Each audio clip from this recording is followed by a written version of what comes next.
જય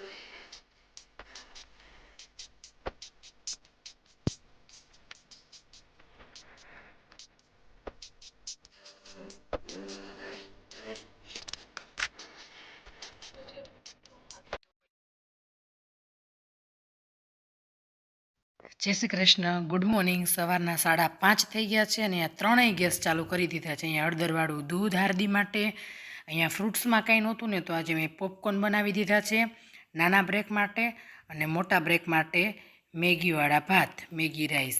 તો ત્રણેય ગેસ ચાલુ કરી દીધા છે 5:30 વાગ્યામાં ઉઠતાની સાથે. જો અહીંયા પોપકોર્ન રેડી થઈ ગયા છે.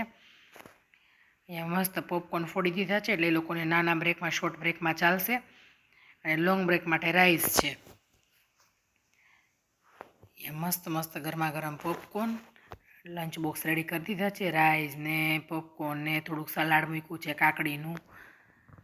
અહીંયા પાણીની બોટલો બેયની રેડી છે. અહીંયા હાર્દીનું હળદરવાળું દૂધ અને શ્લોકનું ગરમ પાણી, બધું રેડી કરવામાં કલાક જતો રહ્યો 5:30થી. હવે જો અહીંયા 6:30 થઈ ગયા છે અને હાર્દી ઓલરેડી રેડી છે અને શ્લોક બાથરૂમમાં રેડી થાય છે. નાવા ધોવાનું ચાલે છે. ને અહીંયા એના કપડાં આજે યલો પહેરીને જવાનું છે. વસંત પંચમીનું સેલિબ્રેશન છે. અહીંયા એને ડ્રોઈંગ કર્યું છે કંઈક. જો તો જાન બનાવી છે, જાન લખ્યું છે ઉપર, ને ઘોડી બનાવી છે, ને ડીજે બનાવ્યું છે, ને વરઘોડો કાઢ્યો છે શ્લોકે. તો અહીંયા જો છોકરાને મૂકીને આવી ગઈ ને મેં નાસ્તામાં થેપલા અને માખણ ને મેરેજની તૈયારી જોરશોરમાં થવા માંડી છે. હવે બેગો બધી જો આ 2 બેગો રેડી થઈ ગઈ કમ્પ્લીટ. અને અહીંયા અમારી બેગો, એ બેગો રેડી કરવામાં કાંઈ વાર ન લાગે. અમારા મા દીકરીની બેગો રેડી કરવામાં સમય, જ્વેલરીઝ ને બધું હોય આવી રીતે બધું રેડી કરી દીધું છે. કપડાં તો એની જોડે જે જ્વેલરી જે પહેરવાનું છે ને એ બધું પેક જ કરી દીધું છે. મંડપનું, આ પીઠીનું સારી રીતે બધું પેકિંગ કરી દીધું છે ને એટલે ફટાફટ હાથમાં આવે. આ ગીત ગાવાનું આ રીતે જ બધું કરી દીધું છે. ને આ બધી કટલેરી બધી આની અંદર પેક જ, આ બધું એક્સ્ટ્રા લઈ લીધું છે. સેફ્ટી પિન્સ બધું એક્સ્ટ્રા બધું લેવાનું લીધું. અહીંયા ચંપલો બધા બોક્સમાંથી બહાર કાઢી નાખ્યા છે અને એને થેલામાં મૂકી દઈશું એટલે છે ને બોક્સ જગ્યા ન રોકે એમ. આ રીતનું બધું શોપિંગ બધું થઈ ગયું છે. બધું હવે મુકાવાય માંડ્યું છે ને તૈયારી થવા માંડી છે ફૂલ. અને હાર્દીને લોકો ડાન્સની તૈયારી કરે છે. હવે અહીંયાથી ડાન્સની પ્રેક્ટિસ કરે છે, એક ત્યાં ને એક અહીંયા વિડીયો કોલમાં ડાન્સ શીખે છે. હવે ફાઇનલ રિઝલ્ટ તો કેવું આવશે કોને ખબર. એક અહીંથી શીખે ને એક ત્યાંથી શીખે છે. અરે અત્યારે જ હમણાં તો અમે પહેલી વાર અહીંયા લાઈવમાં આપણે સેલિબ્રેશન કર્યું હતું 500 સબસ્ક્રાઈબરનું. અને આખું એ જનનીની જે ચિંતન સભા છે ને એનું બધું જે સમજાવ્યું હતું ને બધું જ મેં એમાં રેકોર્ડ કર્યું છે. તો પ્લીઝ એ કોઈ ન જોયો હોય તો જોઈ લેજો. બહુ જ સમજવા જેવો છે કે બાળક ઝંખે સમય.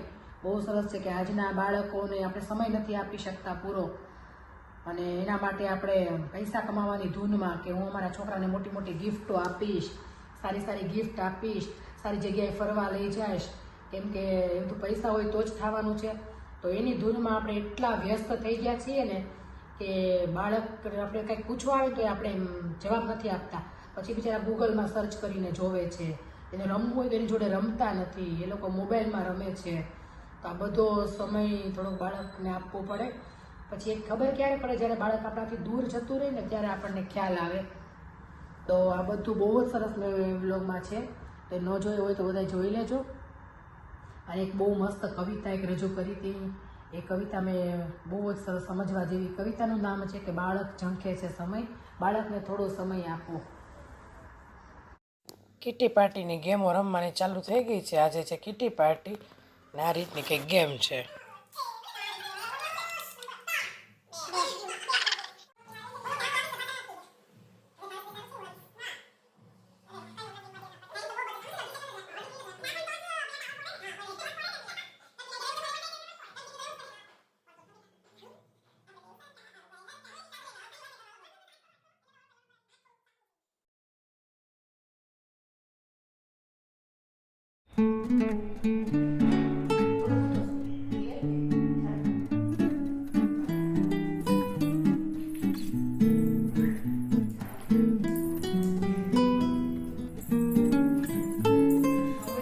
કલર કોમ્બિનેશન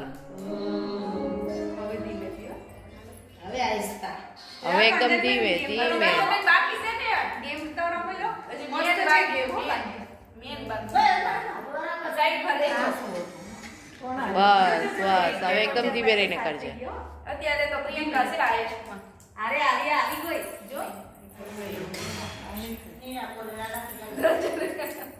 બસ મૂકી દે બસ અરે વાહ હેતલ હા વાહ આરતી આજે તો રોજે તમે સુવિચાર લખો ને સ્કૂલે થોટ ઓફ ધ ડે હા થોટ ઓફ ધ ડે હોય ને રોજે લખવાનો ને હા તો ત્યાં આજે કયો લખ્યો તો આજે મેં લખ્યો તો to shine like a star first you should burn like a star એનો મતલબ એવો હોય કે આપણે જો સ્ટારની જેમ શાઇન કરવું હોય તો સૌથી પહેલા આપણને સ્ટારની જેમ બર્ન કરવું પડે બન મીન્સ કે સળગવાનું બન એટલે ને તો મહેનત મહેનત કરવી પડે આપણને હા. સ્ટારની જેમ મહેનત કરવી જોઈએ મીન્સ બર્ન એટલે પસીના બહાવીને મહેનત કરવી પડે તો હા. આપણે એક સ્ટારની જેમ શાઇન કરીએ અચ્છા મહેનત કરીએ તો એનું ફળ મળે એવું ને તો જ આપણે શાઇન કરી શકીએ મહેનત વગર કાંઈ ન થાય અચ્છા રોજે તમે આવી રીતે લખો અલગ અલગ એવરી મંડે લખી એવું એવરી મંડે ખાલી આફ્ટર 1 વીક એક વીકમાં એક વીકમાં એક દિવસ કઈ પાછા આફ્ટર મંડે પાછી કહે છે અમને મારા થોટ સારા ને એટલે મને રોજ બોર્ડ ઉપર થોટ લખવાના એવું સરસ બહુ સરસ કીધું ચાલો શ્લોકો કેમેરા તારે ગામડે જવું છે ક્યારે જવું છે અત્યારે જ્યાં બેગ રેડી જ છે જા હું પંકજ ગામડે જવું છે એમ ને અમને નથી લઈ જવાના જો બેગ રેડી કરીને એ રેડી થઈ ગયા છે અને 8:15 થઈ ગયા છે અને 8:30ની બસ છે તો એ કમ્પ્લીટ જમીન રેડી થઈ ગયા છે અને ગામડે લગ્નમાં જાય છે અને અમને કાંઈ લઈ નથી જતા એવું અમને કેમ નથી લઈ જતા ને એકલા લગ્નમાં આવેલા તમારે પછી આવવાનું પાછળથી છોકરાઓની સ્કૂલ હોય બધું જોઈને આવવાનું ને છોકરાઓની સ્કૂલ ને એ બધું ખોટું પડે નહીં ને. એટલે એ બધું અમારે જોવાનું અને તમે આવેલા આ યાદ રાખજો પછી અમારા પિયરમાં લગ્ન હશે ને તો હું આમ થેલો ભરીને તમારે જેમ એકલી તમે પિયર જાઓ છો ને હું પિયર પછી લગ્નમાં વહી જાય વહેલી પછી તમે છોકરાને સાચવજો હો અચ્છા હું રેકોર્ડ કરું છું કે તમે હા પાડી હતી એટલે યાદ રાખજો પછી અહીંયા લગ્નનો માહોલ કેવો છે એમને કહેજો જ ખરા ત્યાં તમે આવી જશો ને ના તમે લગ્ન લઈને જાઓ એમ થોડા આમ આવી જાય કા શ્લોક તારે જવું છે પપ્પાને જોડે હે તો સ્કૂલે કોણ જશે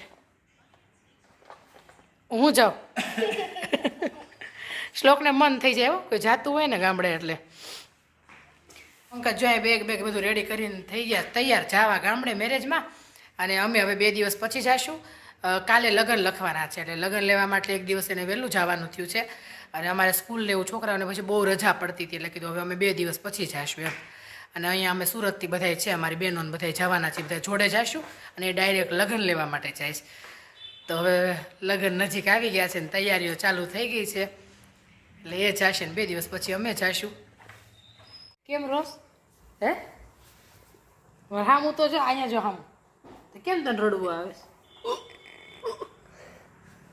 ગામડે જવું છે એટલે હે પપ્પા કાંઈ ન્યા નથી જતા આમ જો શ્લોક એ તો આપણે તો 2 દિવસ પછી જવાનું છે એ તો છે ને લગ્ન લેવા જાય છે નીલમ આંટીના ઘરે જાય છે કેરિયા નથી જતા શ્લોક માઇકમાં બોલવાનો શું બોલીશ હે અહીંયા સામું જો આ બધા જોડે તને જો આ દીદી કાંઈ રડે છે જોતો સ્કૂલે જવાનું છે ને એટલે તારે રહેવું પડે ને અહીંયા હે હે આપણે 2 દિવસ પછી પપ્પા પહોંચશે ને તો આપણે પહોંચી જઈશું શ્લોક એ પહોંચશે ને તે આપણે પહોંચી જવાના છે અહીંયા લગ્ન ને તો હજી બહુ વાર છે આમ જોતો શ્લોક હે શું 2 દિવસ પછી બહુ વાર હજી 2 દિવસ એટલે બહુ વાર લાગે એમ 2 દિવસ કાંઈ નહીં થાય તું કાલ સ્કૂલે જઈને આવીશ ને હજી તો અમારે મહેંદી મૂકવાની છે શ્લોક આમાં હાથમાં મહેંદી મૂકવાની છે તારે હેરકટ ને એવું કરાવવાનું છે કે થઈ ગયું હે ચલો આપણે બધું સરખું લઈને તારા શૂઝ ને બધું લેવાનું નથી હજી પેકિંગ કરવાનું હે મા દીકરો અમારે કોઈ ગામડે જાય ને એટલે જાવું જ હોય શ્લોકને. હવે છે ને દિવસો બેકવર્ડમાં હાલે છે ને એટલે આમ જલ્દી જેમ કે જવાનું નજીક આવે ને સમય એમ વધારે ઉતાવળ થાય. એટલે શ્લોકને એવું છે જેમ જવાનું નજીક થયું છે ને એટલી ઉતાવળ થઈને એમ તો પપ્પા વયા જાય ને હું રહી જાય એમ. ખાસ શ્લોક અમારા હાર્દીને કાંઈ છે જો દીદીને કાંઈ છે એવું જવાનું એ હું ગામડામાં મને ખબર ગામડે છે ને એની માટે શૂઝ લીધા ને એને શૂઝ જોવા છે. એટલે શૂઝ ત્યાં જઈને પહેરવાના છે અહીં થોડો પહેરવાના છે. પણ કોઈ શૂઝ નહીં લઈ લે, આપણે શૂઝ પહેરવાના છે, આપણે જવાના તો છે. હે તમારા ડાન્સની પ્રેક્ટિસ કમ્પ્લીટ આજ નથી થઈ, હમણાં કરવાની. હા તો પછી તમે પ્રેક્ટિસ કરજો. દીદી તું પેલા ડાન્સ રેડી કરી દે ને પછી આપણે જવાનું છે. ચોકલેટ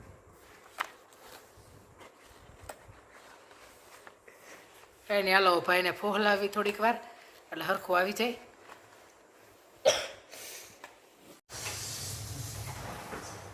હાલો બાય બાય ટાટા. આવજો તમારે પાછળ જલ્દી અમે હમણાં પધારી અમને લેવા આવજો.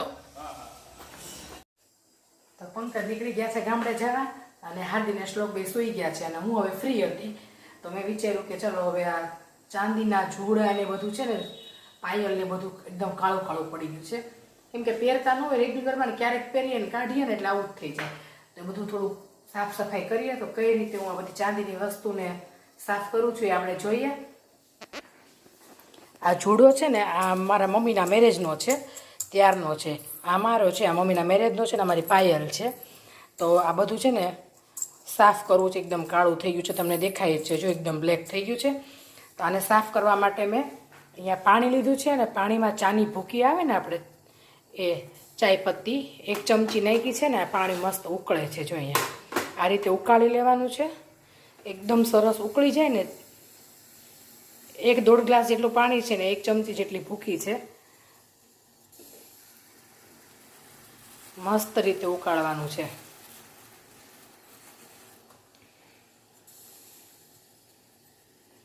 બસ આ ઉકળી જાય ને એટલે હવે ગેસ બંધ કરી દેવાનો છે અને ગેસ બંધ કરી અને પછી એની અંદર છે ને આપણે આ કપડાં ધોવાનો પાવડર આવે ને પાવડર નાખી દેવાનો છે.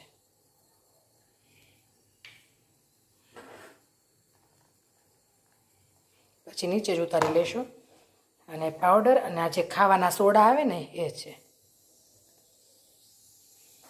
જો આ 3 વસ્તુ મેં મિક્સ કરી દીધી છે સરસ. અને આ ગરમમાં જ આપણે બધી વસ્તુ એડ કરવાની છે. હવે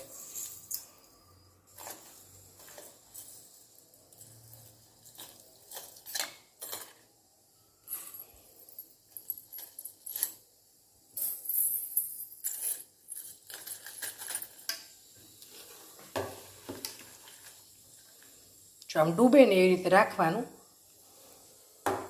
સેજ આમ રાખું ને ડૂબી જાય. હવે આને 10-15 મિનિટ આ બધું થોડુંક પાણી ઠંડુ થાય ને ત્યાં સુધી આમાં રહેવા દઈશું. પછી આગળની પ્રોસેસ કરશું. જો હવે આ પાણી છે ને ઠંડુ થઈ ગયું છે એકદમ. હવે આપણે જોઈએ. જો થઈ ગયું છે ને એકદમ ક્લીન. કેવું હતું ને કેવું થઈ ગયું. સેજ આમ ઘસી નાખવાનું.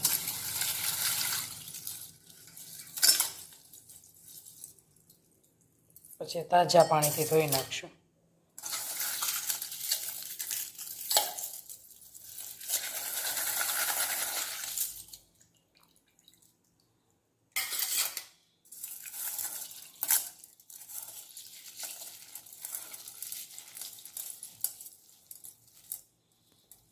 જો આ સાફ થઈ ગયું. કેટલું મસ્ત ચમકવા માંડ્યો. કેટલા વર્ષો જૂનો જુડો છે પણ કેટલો હમણાં જ લીધો હોય એટલો મસ્ત ચમકે છે. તો તમારે આવી કે ચાંદીની વસ્તુ હોય ને તો આવી રીતે એકવાર સાફ કરીને જોજો. બધું એકદમ મસ્ત ક્લીન થઈ ગયું. મેં ઘસ્યું જ નથી, ખાલી એમાં ડીપ કરીને બસ ખાલી સાદા પાણીથી ધોઈ નાખ્યું છે.